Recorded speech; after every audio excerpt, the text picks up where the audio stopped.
Baik, Assalamualaikum warahmatullahi wabarakatuh. Shalom, Om Swastiastu, Namo Buddhaya, salam kebajikan, dan salam sejahtera bagi kita semua. Sebelumnya perkenalkan, nama saya Fatur Rahmani Saita. Di sini saya mengirimkan video dan berkas revisi saya mengenai mini skripsi untuk mata kuliah metode penelitian kuantitatif yang awalnya judulnya itu pengaruh gaya komunikasi selebriti Dylan Jenner dalam produk endorsement di TikTok terhadap terhadap minat beli. Kemudian saya mengganti variabelnya menjadi terhadap perilaku konsumtif mahasiswa ilmu komunikasi.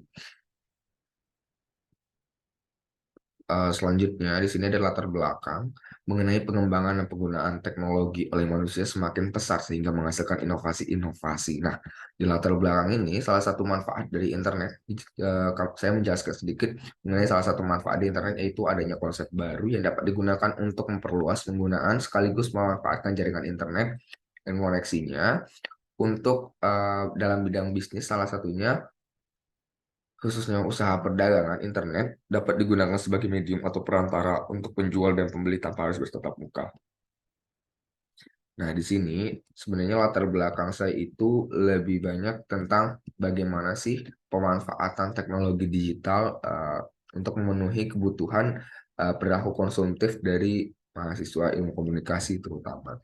Nah, di sini juga saya membahas mengenai populernya TikTok. Kenapa saya mengambil TikTok? Karena eh, apa ya, kepopuleran media sosial TikTok itu semakin meningkat dari tahun ke tahun, bahkan sempat booming di beberapa tahun yang lalu, langsung penuh gitu penggunanya, langsung banyak. Nah, dalam endorsement, kreativitas selebriti itu sangat dibutuhkan, mengingat beragamnya selera dan minat masyarakat. Selebriti diharapkan mampu mengubah pola pikir masyarakat atau publik agar online shop mendapatkan feedback yang lebih baik. Selebgram dituntut harus berinteraksi dan semacamnya.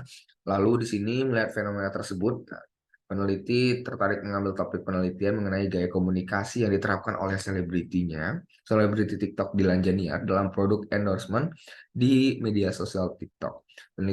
Saya ingin mengkaji pengaruh gaya komunikasi Dilan Janiar terhadap perilaku konsumtif mahasiswa ilmu komunikasi melalui kegiatan endorsement. Diambilnya proses endorsement karena aktivitas tersebut paling dominan terjadi di antara semua selebriti yang ada di TikTok atau di media sosial terutama TikTok. Nah, di sini saya juga menjelaskan mengenai latar belakang Jalan Janier itu siapa dan semacamnya. Lalu melalui perumusan masalah, di sini saya yang pertama ada apakah terdapat pengaruh gaya komunikasi di Janier dalam produk endorsement di TikTok terhadap perilaku konsumtif mahasiswa ilmu komunikasi. Lalu tujuan penelitian untuk mengetahui pengaruh gaya komunikasi di Janier dalam produk endorsement di TikTok terhadap perilaku konsumtif mahasiswa ilmu komunikasi. Lalu manfaat penelitian, ada manfaat teoritis dan praktis. Di sini manfaat penelitiannya yang pertama yang teoritis, yaitu penelitian ini berguna sebagai sumbangan kajian ilmu komunikasi, komunikasi interpersonal, khususnya penelitian yang berkaitan dengan gaya komunikasi selebriti dalam produk endorsement di media sosial TikTok. Lalu, secara manfaat praktis, hasil dari penelitian ini dapat digunakan sebagai salah satu rujukan dalam melakukan penelitian lebih lanjut untuk mengembangkan gaya komunikasi pada diri seorang selebgram dalam melakukan endorsement di media sosial TikTok. Jadi di sini hasil penelitiannya bisa digunakan untuk para eh, selebgram untuk melihat seberapa efektif endorsement yang sudah dilakukan oleh salah satu influencer yang ada di TikTok, Dylan Janier terutama. Nah, di sini ada landasan teori. Di sini saya sudah memasukkan beberapa rujukan penelitian sebelumnya. Lanjut di konsep, di sini saya menggunakan teori gaya komunikasi. Di sini juga dijelaskan bahwa menurut Norton dalam Ardianto dan kawan-kawan pada tahun 2017, gaya komunikasi bagi menjadi 10, yaitu yang pertama dominan, dramatik, animated, ekspresif, open, argumentatif, relax, attentif, lalu ada impression living, terus friendly and precise. Nah, gaya-gaya komunikasi itu juga macam-macam. Ada the controlling style, the equalitarian style, terus ada the structure style, dan ada the dynamic style, dan the relinquishing style, dan the withdrawal style. Nah, lalu di sini ada juga mengenai konsep mengenai penjelasan selebritinya. Sini menurut Shane bahwa selebriti adalah tokoh bisa aktor, penghibur, atau atlet yang dikenal masyarakat karena prestasinya di bidang-bidang yang berbeda dari golongan produk yang didukung. Lalu di sini juga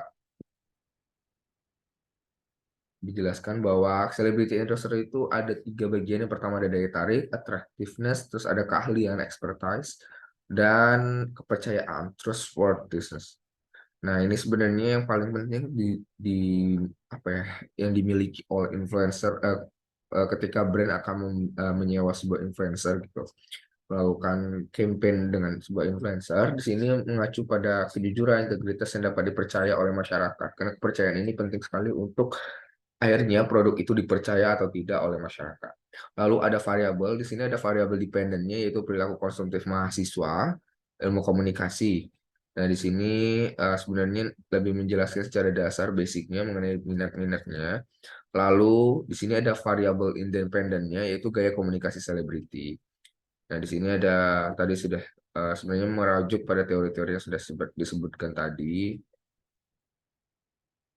Nah, di sini juga ada hipotesis teori. Hipotesisnya di sini terdapat gaya pengaruh selebriti dan dilanjutkan dalam produk endorsement di TikTok terhadap perilaku konsumtif mahasiswa ilmu komunikasi. Metode model penelitiannya di sini ada variabel X-nya yaitu gaya komunikasi selebriti, variabel Y-nya itu perilaku konsumtif mahasiswa ilmu komunikasi. Dan di sini ada web 3 yaitu pendekatan penelitian. Terdapat 2 penelitian yaitu kualitatif dan kuantitatif. Nah, di sini saya menggunakan kuantitatif pastinya. Pendekatan yang digunakan adalah pendekatan kuantitatif karena variabel dalam penelitian ini dapat diukur menggunakan instrumen penyebaran kuesioner dan memiliki tujuan untuk melihat pengaruh gaya komunikasi selebriti terhadap perilaku konsumtif mahasiswa ilmu komunikasi. Lalu di sini jenis penelitian yang dipilih adalah kuantitatif yang bersifat kausalitas. Jenis penelitian ini dipilih karena model yang dihipotesiskan di dalam penelitian akan diuji secara kuantitatif atau statistik. Pendekatan ini sesuai dengan tujuan penelitian yang ingin dikonfirmasi model yang dihipotesiskan. Selain itu, penelitian ini bersifat kausal karena tujuan penelitian adalah mengkonfirmasi hubungan kausal antara antecedent dengan konsekuensinya. Desain yang digunakan dalam penelitian adalah kuesioner, kemudian dilanjutkan dengan penelitian eksplanatif karena penelitian ini berusaha menguji hipotesis, menjelaskan pengaruh antara variabel gaya komunikasi selebriti dengan perilaku konsumtif mahasiswa. Lalu unit analisis dan unit observasinya di sini unit analisis berpacu pada jenis-jenis unit yang digunakan untuk mengukur konsep variabel. Satuan umum di ilmu sosial adalah individu, kelompok, sebuah komunitas, organisasi, ego sosial, sosial institusi, dan masyarakat. Unit analisis dalam penelitian ini adalah mahasiswa program studi ilmu komunikasi Universitas Negeri Jakarta Angkatan 20. Unit observasi dalam penelitian ini yaitu gaya komunikasi selebriti Dinar Janiar di TikTok. Nah, untuk ukuran sampel yang digunakan adalah rumus Lovin yaitu per N sama dengan 1 plus NE2. Di sini sudah dijelaskan dalam perhitungan menggunakan pertama tersebut diperoleh jumlah sampel sebanyak 45 orang. Nah, di sini ada populasi sampel dan teknik menarikkan sampel. Populasinya mengacu pada seluruh kelompok orang, peristiwa atau hal-hal yang menarik. Di sini untuk populasi sendiri,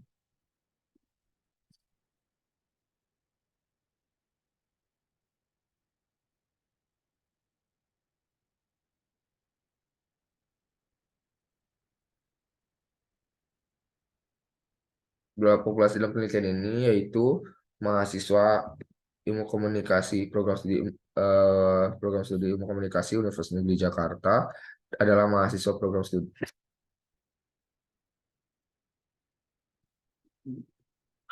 adalah mahasiswa program studi ilmu komunikasi Universitas Negeri Jakarta angkatan 20 yang berjumlah 83 orang. Lalu sampel adalah representatif dari elemen populasi. Nah, di sini dalam penelitian ini mahasiswa program ilmu komunikasi adalah mahasiswa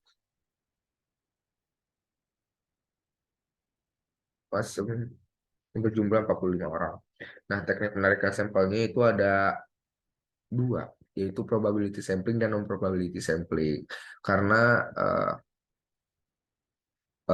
pada non-probability sampling pengetahuan pribadi atau ini digunakan sebagai dasar, sedangkan untuk non-probability sampling di mana peneliti menggunakan berbagai macam metode untuk menemukan semua kemungkinan kasus yang sangat spesifik dan populasi yang sangat sulit dijangkau. Dan teknik pengambilan dasar sampelnya itu didasari oleh pengetahuan akan karakteristik populasi dan tujuan dari penelitian. Nah, di sini ada teknik pengumpulan data. Data merupakan bukti informasi empiris yang dikumpulkan seseorang secara hati-hati. Dari sini data penelitian ini dibagi menjadi dua jenis, yakni data primer adalah data kualitatif atau data kuantitatif yang digunakan dalam penelitian. Data tersebut diperoleh atau dikumpulkan secara langsung di lapangan. Lalu ada data sekunder, adalah data kualitatif dan data kuantitatif yang digunakan dalam penelitian. Data tersebut diperoleh atau dikumpulkan oleh orang yang melakukan penelitian dari sumber-sumber yang telah ada. Nah, di sini ada metode pengukuran data, ada uji validitas. Validitas adalah istilah yang menjelaskan ukuran yang akurat mencerminkan konsep yang dimaksud untuk mengukur. Validitas adalah sebuah indikator dapat dikatakan sah atau valid tidaknya sebuah uji validitas. Suatu indikator dikatakan valid jika pernyataan indikator mampu mengungkapkan sesuatu yang diukur oleh indikator tersebut. Intinya dapat dikatakan valid berarti instrumen tersebut dapat digunakan untuk mengukur apa yang seharusnya diukur. Dalam pengujian validitas, penelitian ini menggunakan uji Kaiser, Mayer-Hopkins atau KMO, Measure of Sampling Adequacy, yang merupakan sebuah indeks yang digunakan untuk menguji kecocokan model analisis. Nah, di sini udah dijelaskan juga mengenai data KMO-nya minimal berapa. Terus ada uji reliabilitas. Dalam uji reliabilitas itu tujuannya agar mendapatkan informasi mengenai konsisten si instrumen yang digunakan untuk indikator agar berhasil dari pengukuran terpercaya. Lalu di sini ada metode analisis. Nah, di sini juga ada operasional konsep yang di